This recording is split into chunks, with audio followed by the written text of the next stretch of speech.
Bonsoir, je suis Amy Perdomo. Je veux faire des commentaires comparés entre deux œuvres qui sont très célèbres et très intéressantes. Mais avant de commencer, il faut dire que ces œuvres sont super différentes. D'une part, il y a une histoire avec une femme tragique, un amour qui a été malheureusement séparé. Et de l'autre part, il y a une histoire avec une femme heureuse et qui nous montrera la complexité de l'être humain. Alors, je vais comparer les œuvres qui s'appellent La Dame aux Camélias et Le Vicomte pourfendu. Et La Dame aux Camélias, c'est une œuvre française écrite par Alexandre Dumas fils, un poète, narrateur et dramaturge français. Dumas fils a basé sa littérature vers des personnages marginalisés et victimes du conventionnalisme, c'est-à-dire des protagonistes qui doivent dire oui ou oui face aux décisions très importantes pour maintenir le statut, et statut qui peut être social ou économique. Aussi, Dumas a publié des œuvres avec des femmes tragiques et interprétées par femmes. Tel est le cas de son roman La Dame aux Camélias, roman qui appartient au genre littéraire du réalisme.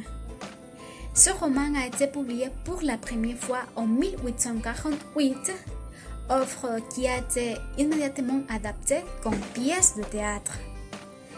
Et dans chaque présentation, cette histoire laissait des enseignements moraux, étant donné que Dumas fils dénonçait toujours les préjugés sociaux dans cette époque-là. Aussi, il défendait les droits des enfants et des femmes. Également, les droits de choisir librement à la personne aimée. Dans cette histoire, il y a des sentiments de tristesse, de colère et d'un amour exagéré et destructeur. Curieusement, ce livre raconte des faits de la vie réelle, car il est dit que Dumas fils s'est inspiré d'un amour clandestin avec la belle courtisane Marie Duplessis, et avec qui il a vécu une romance aussi intense que malheureuse, et dans laquelle est intervenu son père pour le défaire. Cependant, Le Vicomte pourfendu est une œuvre italienne écrite par Italo Calvino, un écrivain, mais il est considéré plus un auteur de contes qu'un romancier. Le style littéraire d'Italo Calvino était de critiquer la réalité à travers des histoires fantastiques avec une ironie singulière. Et aussi parce que dans chaque livre, il cherche de décrire l'injustice de la société et des politiciens. De même, Calvino cherche de sensibiliser sur l'allégorie de l'homme, c'est-à-dire étudier la scène de l'homme et ses imperfections.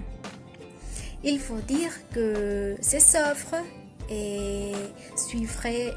œuvres suivaient un ordre linéal. Ça veut dire qu'elle était conformée au siècle de vous et de femmes. Par exemple, Italo Calvino a écrit Le Vicomte pourfendu comme divertissement ou passe-temps sous forme d'histoire fantastique. Et je pense qu'il l'a écrit pour exprimer le sentiment de souffrance qui est ressenti dans ce moment. Entre parenthèses, il est important de mentionner que l'Italie est en train de sortir de la guerre froide. C'est pourquoi il est possible qu'il y a des souffrances, des conflits, des problèmes, et il y a encore des petits groupes fascistes.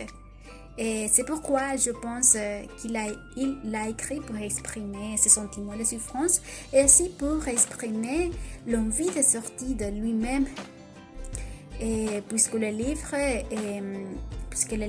pose la recherche de l'être humain en totalité. Aussi, cette magnifique fable, et je dis fable parce que cette histoire à la fin nous laisse une morale. Donc, cette fable propose d'analyser la réalité contemporaine, la solitude et les peurs inhérentes à la condition humaine. Dans ce moment, je vais parler du contexte. Ça veut dire que je vais décrire où Alexandre Dumas et Italo Calvino est né afin de savoir quels sont les aspects qui ont déterminé le style littéraire de chacun. Alors, Alexandre Dumas fils était toujours diffamé pour la part de ses camarades par le fait d'être un fils illégitime. Non moins en 1831, il a été légalement reconnu par son père, qui s'appelait aussi Alexandre Dumas. C'est pourquoi on l'appelle Dumas fils, pour le différencier de son père. Dans cette époque-là, les lois lui ont permis à Dumas père de séparer à Dumas fils de sa mère, et cette séparation a provoqué un sentiment d'agonie.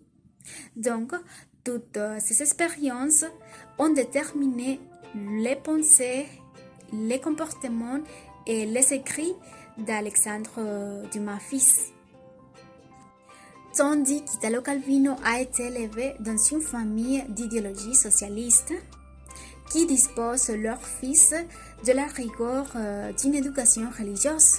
Et rappelons que dans ce moment-là, l'Italie est en train de sortir de la guerre froide. Donc, une éducation religieuse est considérée comme acte rebelle contre le fasciste. Et en résume, toute cette décision par la part de ses parents explique le style littéraire d'Italo Calvino, c'est-à-dire la convergence entre la fantaisie et la réalité. Bon, et dans ce moment, je vais parler des personnages principaux de chaque histoire. Dans La Dame aux Camélias, le personnage principal est une femme. Cependant, le vicomte Pourfendu est interprété par un homme. Donc, le personnage principal de La Dame aux Camélias est Marguerite Gautier, qui était une jeune courtisane caractérisée pour être très belle mais frivole. Non moins, au cours de la trame, elle se montre comme une femme amoureuse et très généreuse, capable de faire des sacrifices. Avec ce personnage, Dumas nous enseigne que la femme est un être imprévisible, capable de faire des sacrifices, d'abandonner une vie luxueuse pour être heureuse dans la misère, et aussi capable d'abandonner son véritable amour pour plaire aux autres. Et le vicomte Pourfendu est interprété par Medardo de Terralba, un homme divisé en deux moitiés opposées, l'une bonne et l'autre mauvaise, qui constituent un reflet du bien et du mal. Ces moitiés représentent aussi la partie négative et positive de la personnalité, en enseignant que ces moitiés doivent cohabiter car elles séparées peuvent être négatives. Au fin de l'histoire, Medardo est réunifié, union qui nous enseigne que l'être humain est imparfait et le monde aussi. C'est pourquoi l'homme doit être un complément équilibré entre le bien et le mal. En résumé, ce sont de bonnes histoires avec une écriture parfaite, de personnages intéressants et une femme imprévisible. C'est tout. Merci. À la prochaine.